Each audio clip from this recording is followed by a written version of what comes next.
olahraga yang meningkatkan otak. Ini juga kenapa ya ngasih pertanyaan itu yang tricky-tricky ya? But it's okay lah, saya coba ngasih jawabannya. Olahraga itu kan macam-macam, dengan tujuan macam-macam pula. Ada yang gunanya untuk membentuk tubuh, ada yang gunanya memang buat cerdasin otak. Ya kalau memang mau pintar ya main game aja kalau gampangnya. Atau juga main catur juga boleh. Cuman ada satu hal nih yang sebetulnya hal sangat sederhana yang bisa kita lakukan, tetapi betul-betul bisa menjaga, mengoptimalkan fungsi otak. Latihan tersebut dinamakan sebagai endurance exercise, if I'm not mistaken ya kalau saya tidak salah. Dan yang namanya olahraga semacam itu pun juga sangat sederhana. Kita tidak perlu yang namanya berlari 1 jam, ataupun lompat tali selama 1 jam, ataupun angkat barbel berkilo-kilo sampai otot kita pun menjadi gede. Nggak seperti itu. Tetapi olahraga-olahraga sederhana seperti hanya berjalan kaki. Berjalan kaki ya 1 hari kira-kira 20 menit lah. Kalau Prims tahu ya, di Unpri ini kan terletak di Jalan Sampul. Kalau kita coba berjalan nih dari kampus Unpri di Jalan Sampul atau dari depan Royal Prima di Jalan Ayahanda, jalan aja sepanjang Jalan Ayahanda sampai ke arah Brastagi.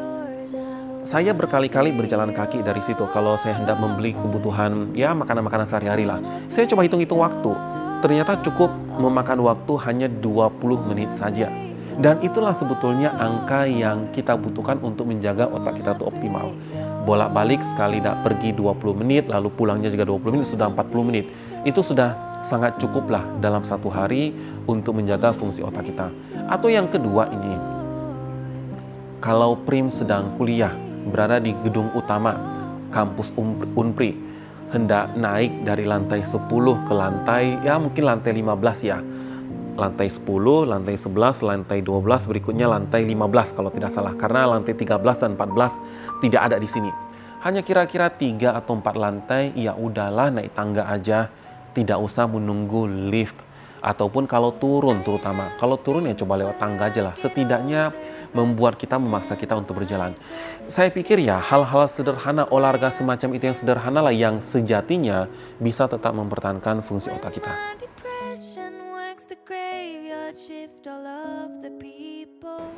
Ada yang macam-macam sih menjawab, tapi begini loh Prims, e-sport itu kan istilah yang akhir-akhir ini lah mulai beken ya.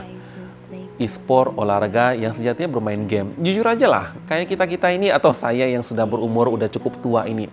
Di waktu masih kecil duduk di bangku SD SMP juga doyan tuh main game.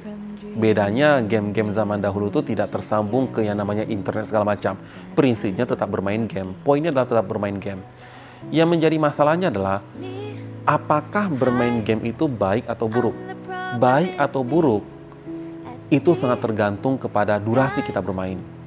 Kalau kita bermain itu adalah untuk refreshing, it's totally fine. Yang menjadi masalah adalah jika kita bermain game sampai tidak tahu lagi mana prioritas. Kalau yang disebut tadi adalah e-sport, itu adalah mereka-mereka yang memang sudah mendedikasikan dirinya untuk menjadi seorang profesional pemain game. Yang menjadi tantangannya adalah kita itu bukan seorang profesional pemain game, tapi kita malah kecanduan. Kapan itu kecanduan? Perlu Prince pahami juga. Kenapa kita itu suka bermain game, video game? Karena pada saat kita memainkannya, sering sekali tuh muncul reward, hadiah, karena kita mencapai sebuah target. Pada saat mata kita menangkap stimulasi adanya hadiah, kita merasakan happy. Ada bagian dari otak kita yang dinamakan sebagai ventral tegmental area. Mengeluarkan, waduh ini istilahnya terlalu rumit, but it's okay lah.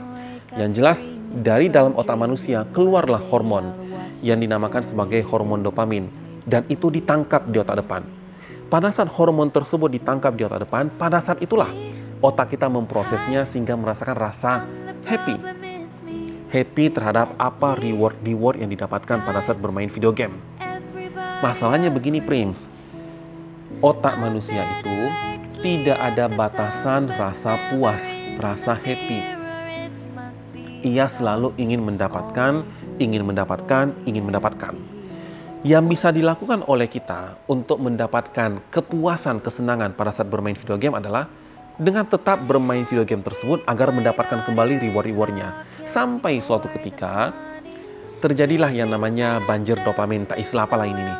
Yang jelas dengan adanya banjir dopamin ini, membuat salah satu fungsi otak kita yang dinamakan sebagai braking system itu mengalami kerusakan.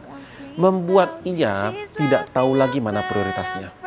Maka ini sebetulnya prims yang harus kita waspadai.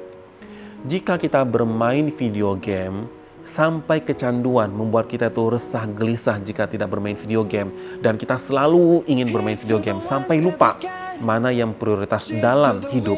Sudah tahu ada tugas, sudah tahu besok ujian, tapi tetap juga bermain video game. Disitulah mulai muncul bahaya. Nah, harus hati-hati nih. Bermain video game untuk relaksasi, bermain video game karena ingin menjadi seorang gamer sejati, atau gara-gara kita kecanduan. Di situ harus hati-hati.